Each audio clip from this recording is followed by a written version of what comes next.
Sekejam-kejamnya Fir'aun nggak pernah magerin laut merah, saudara. Ini laut dipagerin, mau dirampok. Kalau sudah laut dipagar, saudara, ini soal kedaulatan.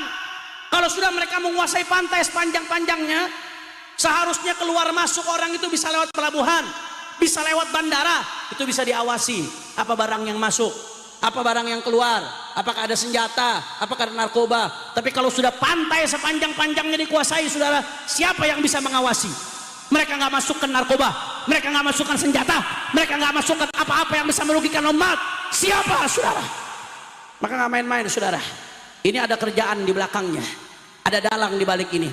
Makanya Imam besar Al-Habib Muhammad Rizik bin Husain bin Syihab kemarin menyuarakan dengan keras, dengan tegas, bahwasanya Fuad yang mendeklarasikan dirinya sebagai cucu PKI ini, saudara, yang mengaku bahwasanya yang menghina guru tua, merendahkan guru tua, dan menghina banyak ulama, orang ini pemecah belah bangsa, pemecah belah kebinekaan kita, penghina ulama, pemecah belah umat Islam, pengadu domba antara Dzurriyyat Wali Songo dengan habaib, pengadu domba antara umat yang seperti ini wajib untuk ditangkap, wajib untuk dijebloskan ke penjara, saudara.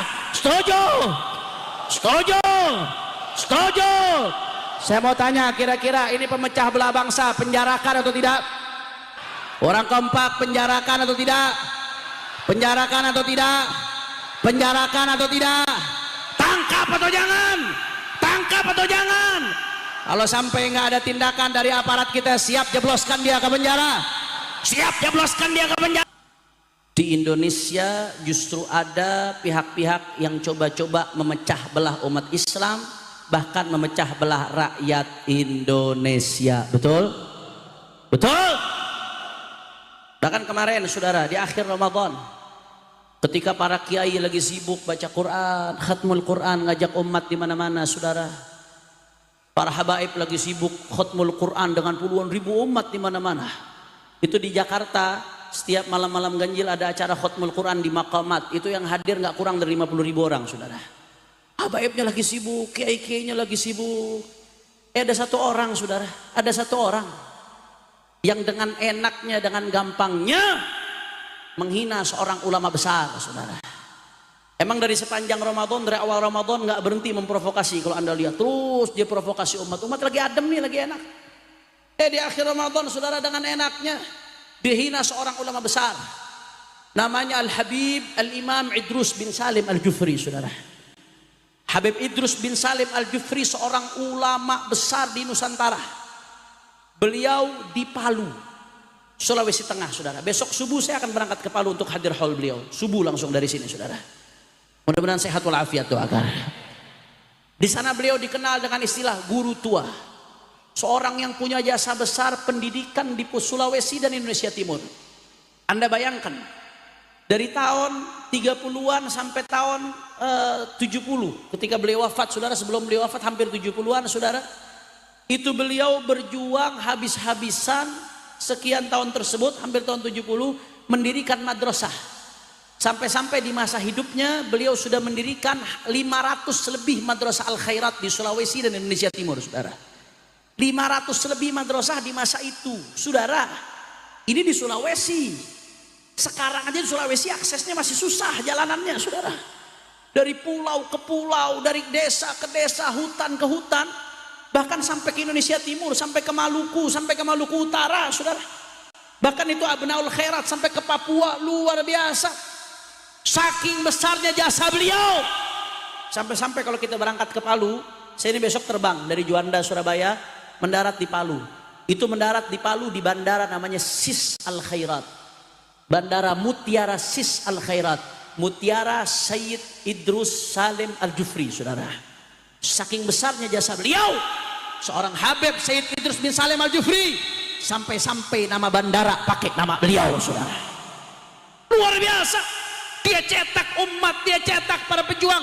Bahkan ketika Indonesia merdeka, saudara, beliau tuliskan syairnya, ditanamkan itu rasa kecintaan kepada nasionalisme kepada Indonesia untuk masyarakat Sulawesi. Dia tulis syair, salah satunya dukungan terhadap kemerdekaan. Beliau katakan, kullu ummatin laha ramzu izzin wa ramzu izzin al-hamra wal bayda'u. Setiap umat, setiap bangsa punya simbol kemuliaan, kata Habib Idrus bin Salim Al-Jufri, dan simbol kemuliaan kita adalah merah dan putih, saudara. Allahu Akbar, Allahu Akbar. Ini ulama besar. Anda kalau ke Sulawesi, sampai ke rumah-rumah orang itu hampir semuanya ada foto beliau, saudara. Di semua rumah, khususnya Sulawesi Tengah. Alumninya luar biasa. Bahkan sampai, mohon maaf, jangankan yang muslim, sampai yang non muslim, itu komunitas Kristen, komunitas Hindu, komunitas Buddha ikut memberikan rekomendasi beliau supaya jadi pahlawan nasional, saudara. Saking besarnya pengaruh beliau di Sulawesi. Kemarin di akhir Ramadan ada seorang yang ngaku cucu PKI, saudara. Ini orang dia sendiri yang ngaku cucu PKI, namanya Fuad Pleret, saudara, botak orangnya. Dia hina Said Idrus Al-Jufri, bahkan dikatakan sebagai monyet, saudara. Saya mau tanya, kurang ajar atau tidak? Kurang ajar atau tidak? Kurang ajar atau tidak? Saudara, Said Idrus dan ulama-ulama kita nggak akan pernah terhina dengan hinaan tersebut.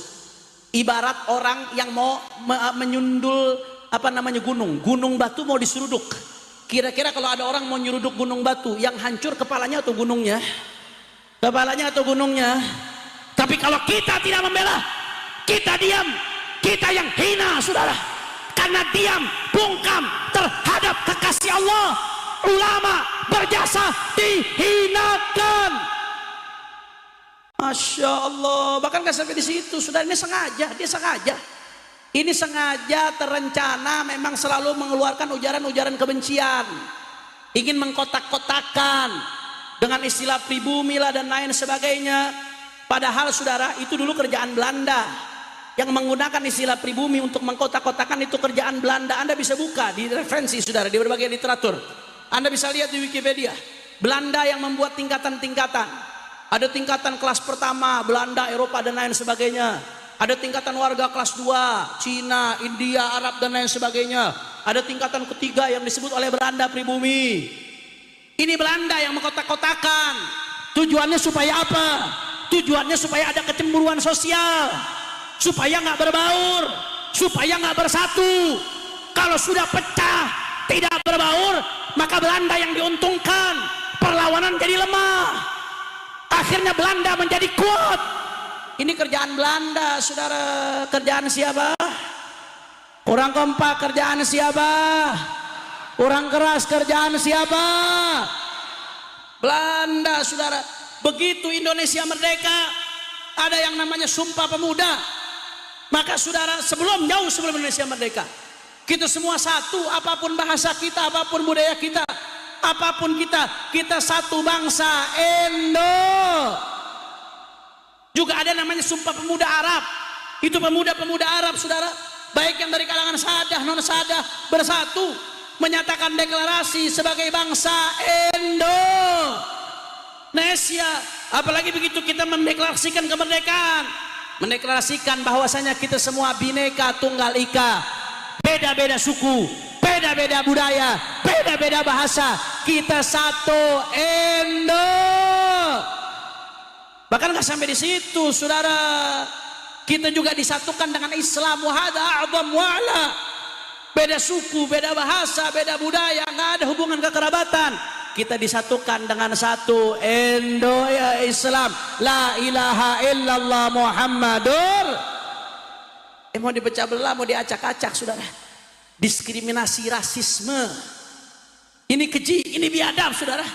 Ini upaya-upaya jahat. Karena kalau habaib, kiai, umat Islam sudah ribut dengan isu-isu rasisme, saudara, akhirnya apa yang terjadi? Yang diuntungkan bandar-bandar judi, saudara. Judi online makin merajalela di mana-mana, betul? Yang diuntungkan bandar narkoba, yang diuntungkan para koruptor, yang diuntungkan oligarki. Ribut, dibikin ribut urusan rasisme. Di Banten laut dipagerin, saudara. Laut dipagerin. Anda tahu Fir'aun? Tahu Fir'aun? Sekejam-kejamnya Fir'aun nggak pernah magerin laut merah, saudara. Ini laut dipagerin, mau dirampok. Kalau sudah laut dipagar, saudara, ini soal kedaulatan. Kalau sudah mereka menguasai pantai sepanjang-panjangnya, seharusnya keluar masuk orang itu bisa lewat pelabuhan, bisa lewat bandara, itu bisa diawasi. Apa barang yang masuk, apa barang yang keluar, apakah ada senjata, apakah ada narkoba. Tapi kalau sudah pantai sepanjang-panjangnya dikuasai, saudara, siapa yang bisa mengawasi? Mereka nggak masukkan narkoba, mereka nggak masukkan senjata, mereka nggak masukkan apa-apa yang bisa merugikan umat. Siapa, saudara? Maka nggak main-main, saudara. Ini ada kerjaan di belakangnya, ada dalang di balik ini. Makanya Imam Besar Al-Habib Muhammad Rizik bin Husain bin Syihab kemarin menyuarakan dengan keras, dengan tegas, bahwasanya Fuad yang mendeklarasikan dirinya sebagai cucu PKI ini, saudara, yang mengaku bahwasanya yang menghina guru tua, merendahkan guru tua, dan menghina banyak ulama, orang ini pemecah belah bangsa, pemecah belah kebinekaan kita, penghina ulama, pemecah belah umat Islam, pengadu domba antara Dzurriyyat Wali Songo dengan habaib, pengadu domba antara umat yang seperti ini wajib untuk ditangkap, wajib untuk dijebloskan ke penjara, saudara. Setuju? Setuju? Setuju? Saya mau tanya, kira-kira ini pemecah belah bangsa penjarakan atau tidak? Orang kompak penjarakan atau tidak? Penjarakan atau tidak? Penjarakan atau tidak? Tangkap atau jangan? Tangkap atau jangan?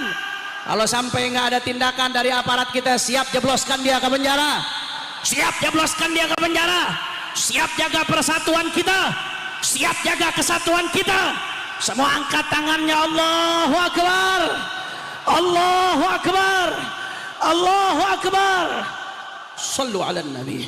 Jangan, saudara, jangan kita mau dipecah belah umat Islam. Jangan mau kita disibukkan dengan isu-isu yang tidak ada manfaatnya, yang bikin umat ribut. PR ulama masih terlalu banyak, PR kiai masih terlalu banyak, PR habaib masih terlalu banyak. Yang belum bisa baca Quran berapa banyak butuh huruf Quran, saudara. Yang belum bisa baca tulis huruf, yang belum bisa ngerti halal haram, yang belum tahu cara wudhu, yang belum tahu cara sholat, yang masih main judi, yang masih narkoba, yang masih miras, yang korupsinya, oligarki yang ingin mengancam daripada bangsa. Itu PR kita, saudara. Jangan mau diacak-acak oleh orang-orang yang menguntungkan daripada oligarki. Makanya saya mau tanya sebelum saya tutup, Rek Madura jawab yang kompak semua. Siap bersatu? Orang keras kurang semangat. Siap bersatu? Siap rapatkan barisan? Siap galang persatuan? Siap jaga kebinekaan kita? Kalau ada yang mau ngadu domba habaib dengan kiai, diamkan atau lawan?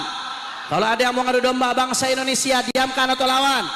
Kalau ada yang mau mengadu domba Nusantara, diamkan atau lawan? Siap jaga persatuan kita.